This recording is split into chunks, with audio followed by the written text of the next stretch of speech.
crise au Nicaragua, assaut policier contre les barricades à Managua. La vague de contestation au Nicaragua a été déclenchée par une réforme des retraites. Le mouvement est devenu plus général, contre Daniel Ortega, à la tête du pays depuis 2007, après un premier mandat de 1979 à 1990. Reuters, Osvaldo Riva au Nicaragua, une flambée de violence embrase la capitale Managua. La police anti-émeute et les milices paramilitaires pro-gouvernementales ont attaqué des barricades de manifestants. Cette recrudescence des affrontements intervient 5 jours après la rencontre entre Daniel Ortega et l'épiscopat catholique.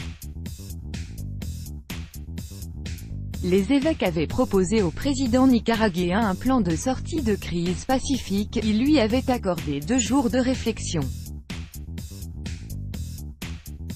Le président a répondu par les faits, a déclaré lundi 11 juin l'évêque de Estelí, membre de la conférence épiscopale du Nicaragua. Sa réponse, c'est plus de violence.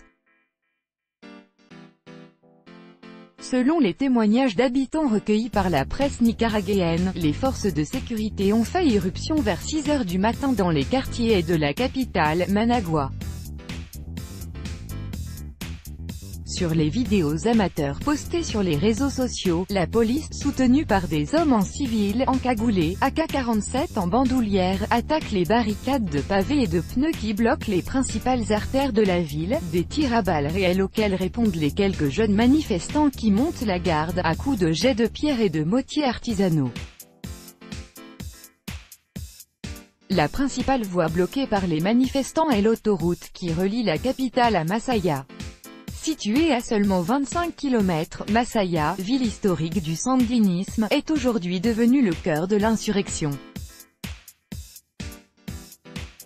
Pour les manifestants, les barricades servent à protéger les citoyens des attaques quotidiennes des groupes de paramilitaires mais aussi à paralyser l'économie du pays pour mettre la pression sur le gouvernement.